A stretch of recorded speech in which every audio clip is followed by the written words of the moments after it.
Un saludo cordial a todos ustedes, hermanos que nos escuchan. Hoy en nuestro podcast Hablando de Fe, hablamos del Concilio de Nicea. Hoy, 20 de mayo, celebramos un hito en la historia de la Iglesia y del pensamiento cristiano, como son los 1700 años del Concilio de Nicea. Y en aquel momento, esta asamblea no solamente resolvió diferencias doctrinales, que vamos a ver más adelante, sino que también moldea el rostro de la fe cristiana que hoy profesamos.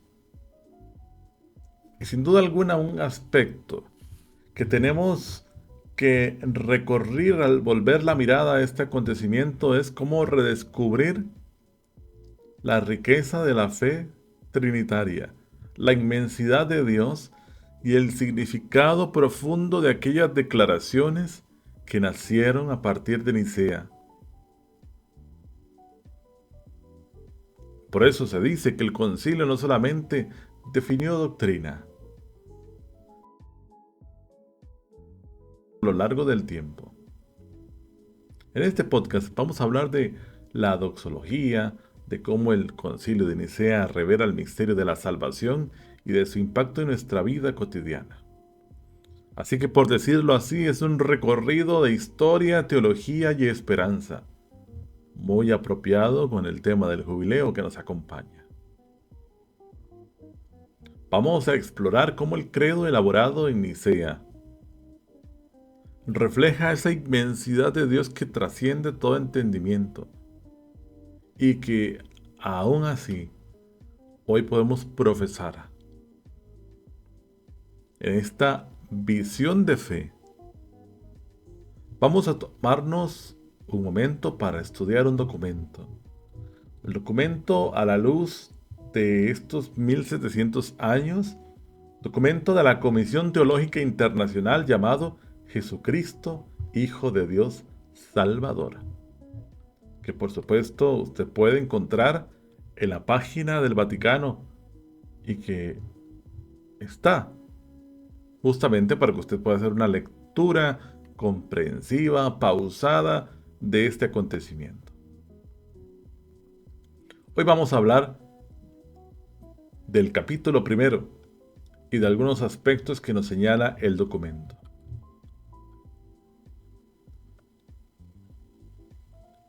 En el corazón de este concilio nace un símbolo de fe que ha tenido una influencia profunda en la historia cristiana.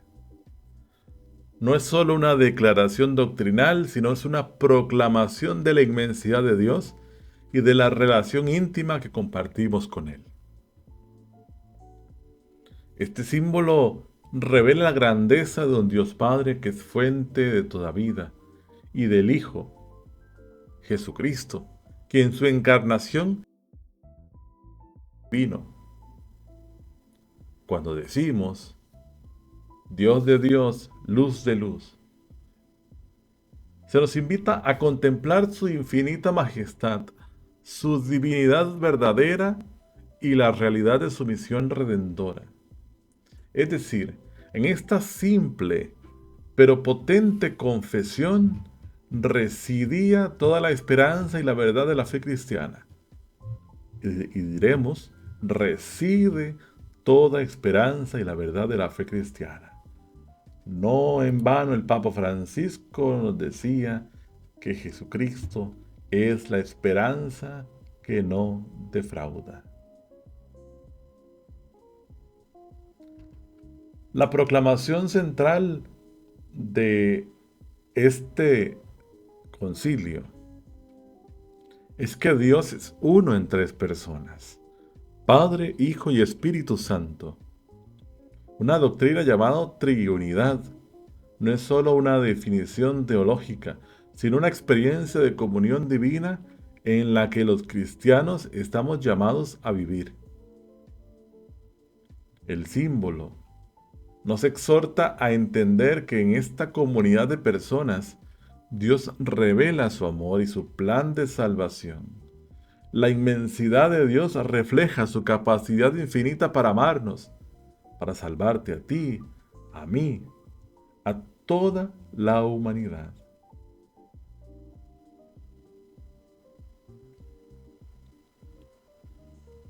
Buscando el texto, podríamos leer pausadamente de cada una de estas situaciones que mencionamos. Dice en el numeral 9 de este documento: el cristianismo es fundamentalmente un monoteísmo en continuidad con la revelación hecha a Israel.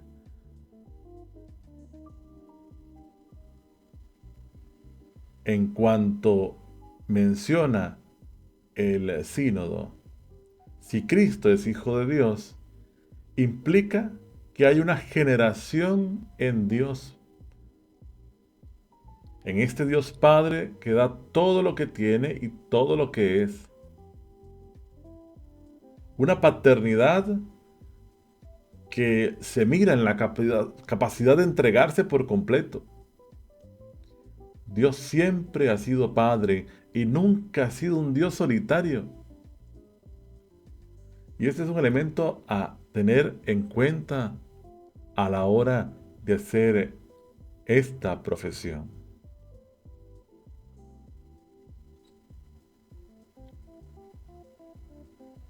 Esto no es una verdad meramente doctrinal, es una realidad que transforma nuestro día a día. La fe en un Dios trino nos llama a vivir en comunión, en amor mutuo y en la esperanza de una vida eterna. Sin duda alguna, la proclamación de Nicea nos invita a quedarnos maravillados ante esta inmensidad. Cristo y en Él Dios mismo se ha unido a la humanidad para siempre. Y la encarnación revela que nada ni nadie es más hermoso, más vivificante o necesario que Jesús. La afirmación de su divinidad fue una respuesta a las dificultades del pensamiento y controversias del tiempo, como lo era el arrianismo. Pero también es una proclamación de la esperanza más grande, que en Cristo Dios viene a salvarnos, viene a transformar nuestras vidas, y allí es donde radica la misericordia de Dios, que en su infinita majestad se acerca a nosotros, se hace uno con nosotros y nos invita a participar de la vida eterna. Todo este conocimiento, esta proclamación del símbolo niceno-constantinopolitano, nos lleva a una respuesta natural, la doxología, que es un canto de alabanza. La Iglesia desde sus orígenes no solamente busca definir verdades, sino también alabar y anunciar la grandeza de Dios. La doxología se convierte en un querigma, en una proclamación gozosa que anuncia a todos que Jesús, nuestro Salvador, es la fuente de vida y de la esperanza.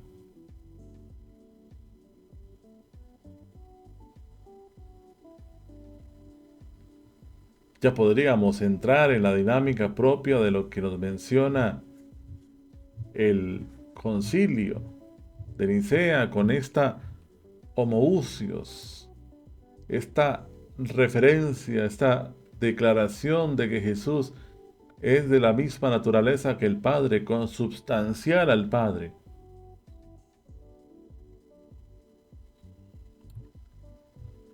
Y quizás podríamos hacer una reflexión, incluso un poco más técnica a nivel de teología, entender claramente con más fuerza lo que significa esto.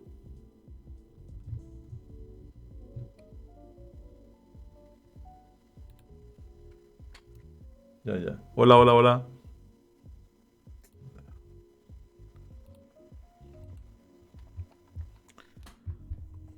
Hola hermanos, un saludo en este nuestro podcast Hablando de Fe. Hoy hablamos de los 1700 años del Concilio de Nicea. Un hito histórico y diríamos fundacional en la misma identidad de la Iglesia. No solamente ya hablamos de doctrinas, sino también de ese moldeo al rostro de una fe que sería la comunión entre millones de personas a lo largo del tiempo y del espacio. Nicea no solamente es una reunión de obispos que hoy recordamos de una manera histórica, fue una manifestación de la revelación divina, que en un momento en que la Iglesia pasa por una situación crítica ante el mismo cuestionamiento a la divinidad de Cristo, articula su fe en palabras que serían faros de luz y esperanza a lo largo de las generaciones. La parte central de esta proclamación es el símbolo que recoge, define y expresa la fe en un solo Dios, trino y uno, y de su relación con Cristo, el Hijo y el Espíritu Santo.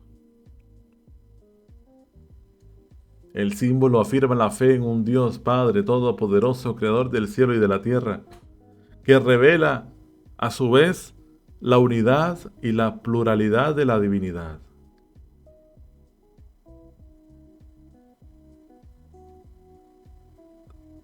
Se revela también el corazón de la fe cristiana en la Trinidad, una comunión de personas en perfecta comunión, igualdad y amor.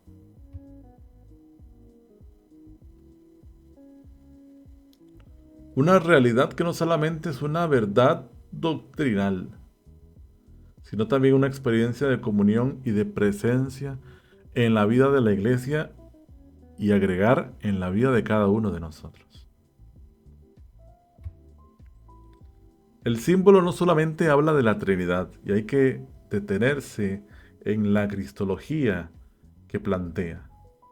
La declaración de que Cristo es Dios de Dios, luz de luz, engendrado, no creado. Términos que responden directamente a la herejía arriana, la cual negaba la plena divinidad de Cristo.